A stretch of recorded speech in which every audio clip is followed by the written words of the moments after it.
구약 성경 777쪽 욥기 17장을 교독하겠습니다. 나의 기운이 쇠하였으며 나의 날이 다하였고 무덤이 나를 위하여 준비되었구나.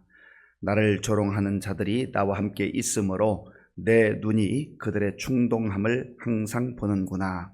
청하건대 나에게 담보물을 주소서. 나의 손을 잡아 줄 자가 누구리이까? 주께서 그들의 마음을 가리어 깨닫지 못하게 하셨사오니 그들을 높이지 마소서. 보상을 얻으려고 친구를 비난하는 자는 그의 자손들의 눈이 멀게 되리라. 하나님이 나를 백성의 속담거리가 되게 하시니 그들이 내 얼굴에 침을 뱉는구나. 내 눈은 근심 때문에 어두워지고 나의 온 지체는 그림자 같구나. 정직한 자는 이로 말미암아 놀라고 죄 없는 자는 경건하지 못한 자 때문에 분을 내나니, 그러므로 의인은 그 길을 꾸준히 가고 손이 깨끗한 자는 점점 힘을 얻느니라. 너희는 모두 다시 올지니라. 내가 너희 중에서 지혜자를 찾을 수 없느니라. 나의 날이 지나갔고 내 계획, 내 마음의 소원이 다 끊어졌구나. 그들은 밤으로 낮을 삼고 빛 앞에서 어둠이 가깝다 하는구나.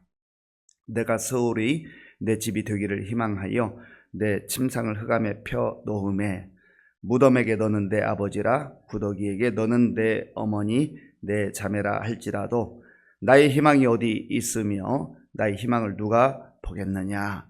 우리가 흙 속에서 쉴 때에는 희망이 스올의 문으로 내려갈 뿐이니라. 아멘.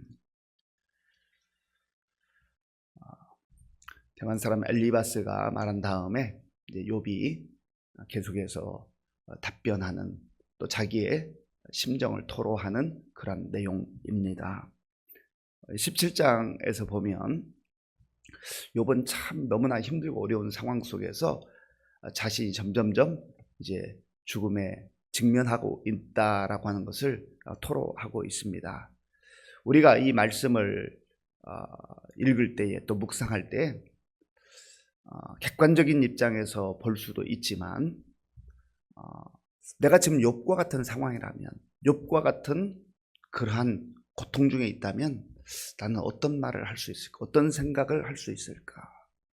나는 어떤 마음으로 이 상황을 살아가고 있을까? 그런 거를 좀 깊이 생각을 해봐야 합니다. 내가 그 사람이 되어보는, 그의 입장이 되어보는 것이죠. 그 사람의 입장이 되어보기 전에는 우리는 조금 편하게 말할 수 있고 쉽게 말할 수 있어요. 또 실제적으로 우리의 인간관계 속에서도 내가 어떤 사람에 대해서 그냥 내 생각대로 생각만 하기도 하고 말하기도 할 수 있잖아요. 그런데 그 사람의 속사정을 쭉 들어보면, 아하, 내가 너무 겉으로만 판단했구나. 내가 너무 내 입장에서만 생각했구나. 저 사람의 속사정은 내가 전혀 모르고 있었구나. 그런 것을 느끼게 될 때가 있습니다. 욥의 친구들이 와서 말하는 것이 사실 욥의 입장에서는 전혀 자기의 입장을 대변해 주지 못하고 알아주지 못하고 그냥 너무나 객관적인 입장에서만 얘기하는 것이죠. 그러다 보니까 욥이 속상해하는 겁니다. 오늘 여기 본문에 보면 욥의 그 마음이 많이 상해 있고 또 점점 지쳐가는 모습을 보게 됩니다. 1절과 2절을 제가 읽겠습니다. 나의 기운이 쇠하였으며 나의 날이 다하였고 무덤이 나를 위하여 준비되었구나. 나를 조롱하는 자들이 나와 함께 있으므로 내 눈이 그들의 충동함을 항상 보는구나. 아멘.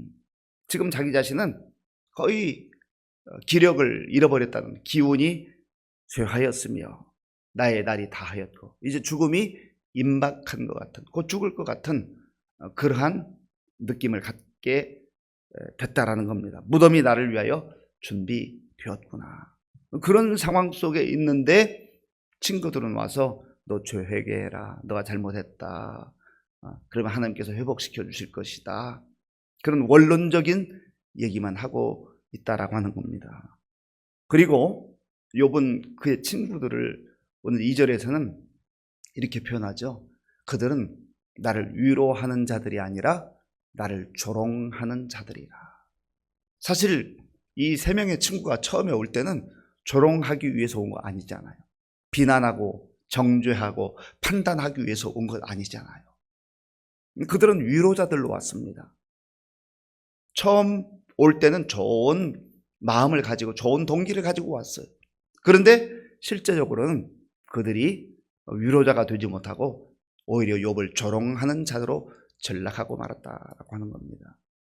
이런 면에서 조금 전에 말씀드렸습니다만 내가 욥의 입장이라면 나는 어떻게 대응하고 어떻게 말할 것인가.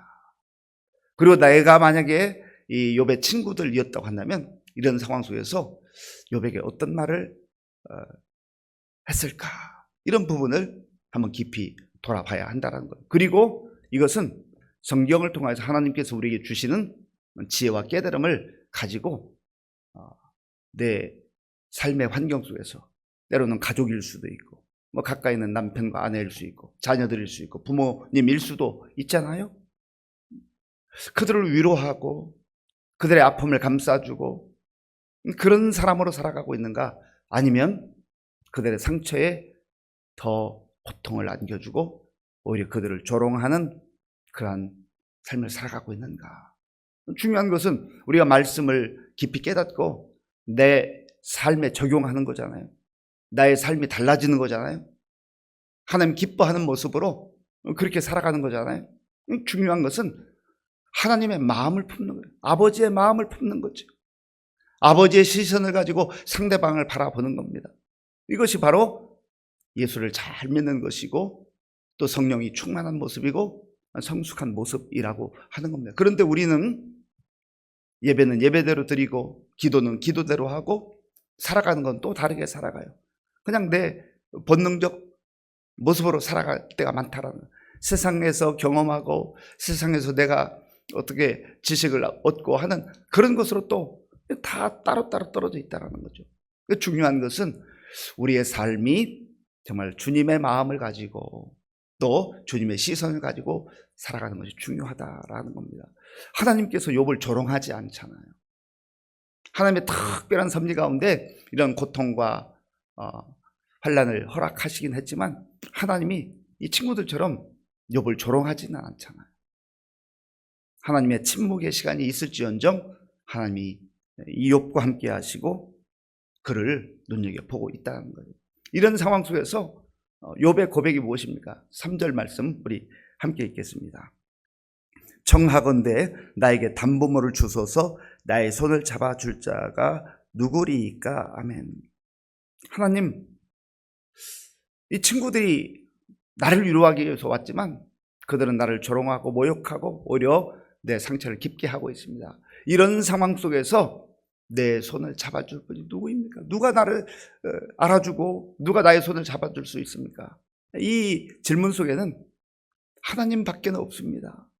하나님밖에 내 마음을 알아줄 분은 없습니다. 하나님, 내 마음을 알아주세요. 나의 이 아픔과 고통을 하나님 기억해 주세요. 긍휼히 여겨주세요. 그러한 고백인 거지요.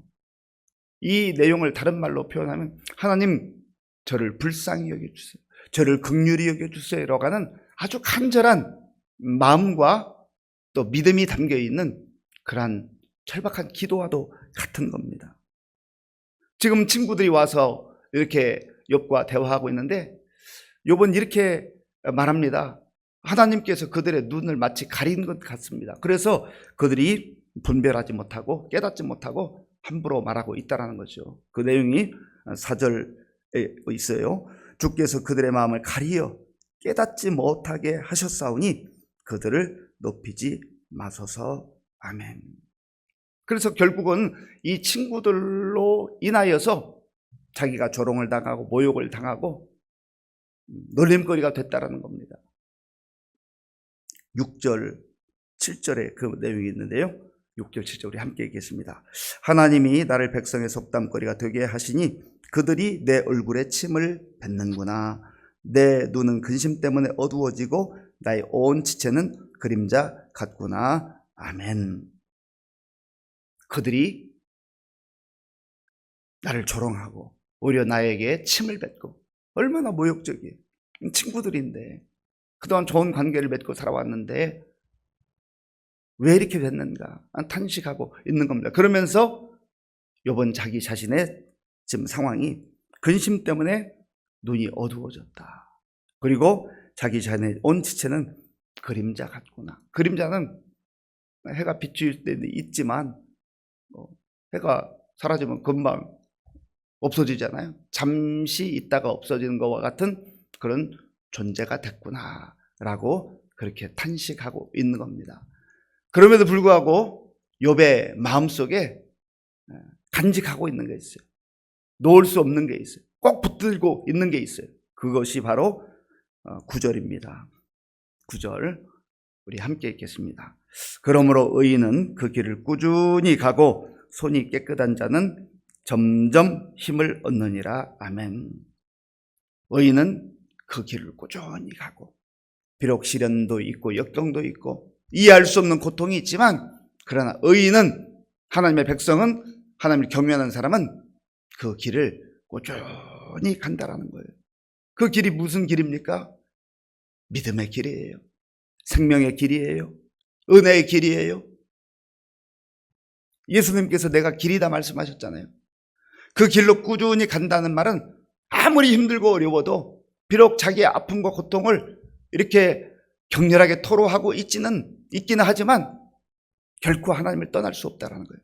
그 길을 벗어날 수가 없다는 겁니다. 내가 아무리 힘들고 어려워도 나는 의인이다. 하나님의 백성이다. 하나님의 자녀이다. 그 정체성은 바뀔 수가 없다는 겁니다. 그리고 손이 깨끗한 자는 점점 힘을 얻느니라. 지금 육신적으로는 너무나 힘들고 어려운 가운데 있지만 그러나 하나님께서 결국 나를 붙들어 주실 것이다. 다윗의 고백과도 같죠. 여호와는 나의 힘이시니, 여호와는 나의 힘이시니. 또 찬송가 93장에서 부르는 예수는 나의 힘이에요. 정말 여호와 하나님이 나의 힘이 되시고 예수님이 나의 힘이 되시고 예수님이 나의 길이 되시고 그래서 나는 결코 그 주님을 떠날 수가 없고 포기할 수가 없습니다 라는 그런 고백인 겁니다. 바울의 고백을 통해서도 우리가 이 비슷한 말씀을 듣습니다. 우리의 육신은 점점점 연약해지고 소해지고 후패해가지만 그러나 우리의 속사람은 날로 새로워지도다. 여기 우리의 희망이 있는 거예요. 여기 우리의 소망이 있는 거예요.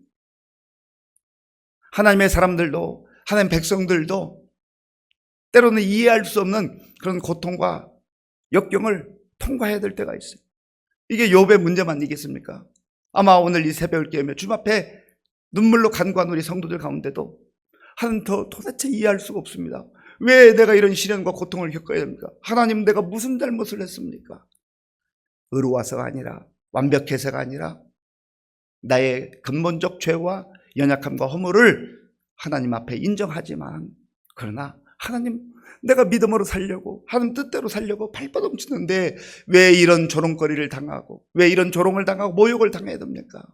하나님 나를 불쌍히 여겨 주옵소서. 하나님께서 나의 담보자가 되어주시고 하나님께서 내 손을 붙잡아 주옵소서. 하나님 저는 결코 믿음의 사람으로 의의 길을 생명의 길을 떠날 수가 없습니다. 하나님 제가 정말 이 길로 믿음의 길로 나아갈 때 하나님께서 나를 붙들어 주시기 원합니다. 하나님이 나의 힘이 되어 주시기 원합니다. 그런 고백으로 살아가는 거예요. 오늘 이 말씀 마음에 깊이 생각하시면서 내가 욥의 입장일 때 어떻게 생각하고 말할 것인가, 내가 욥의 친구들의 입장이었다면 어떻게 생각하고 어떻게 말할 것인가, 그리고 힘들고 어려운 상황이 지속될 때에 정말 하나님만이 나의 위로자가 되시고 나의 연약한 손을 붙잡아 주시는 분이라는 것을 꼭 기억하고 그 주님을 의지하며 살아가는 저와 여러분들이 될 수 있기를 바랍니다. 그리고 아무리 힘들고 어려도 우리가 생명의 길, 믿음의 길, 이 길을 포기해서는 안 돼요. 그러므로 의인은 그 길을 꾸준히 가고 꾸준히 가야 돼요. 주님께서 부르시는 그날까지, 주님께서 허락하시는 그날까지 이 믿음의 길을 꾸준히 갈 수 있는 저와 여러분들 될 수 있기를 바랍니다. 그래서 하나님 주시는 힘과 능력으로 오늘도 어떤 처지와 형편에 있든지 간에 낙심하지 않고 소망 가운데 또 담대하게 살아갈 수 있는 저와 여러분들이 될 수 있기를 바랍니다. 아버지 하나님 감사합니다. 오늘 우리에게 주신 말씀을 생각해 보며 나의 힘들고 어려운 상황 속에서 나는 어떻게 고백하고 어떻게 반응하고 어떻게 살아가는가를 깊이 돌아보게 하여 주시옵소서. 아버지 하나님, 사람들이 내 마음을 알아주지 못하고 오히려 모욕하고 조롱하는 일이 있다 할지라도 우리의 믿음을 결코 포기할 수 없사오니 주님이 우리의 연약한 손을 붙잡아 주시고 주께서 도와주셔서 힘을 더하셔서 끝까지 믿음으로 승리하는 우리 모두가 되게 하여 주옵소서. 오늘도 정성으로 드리는 예물 기쁘게 받아 주옵소서. 예수님의 이름으로 기도하옵나이다. 아멘.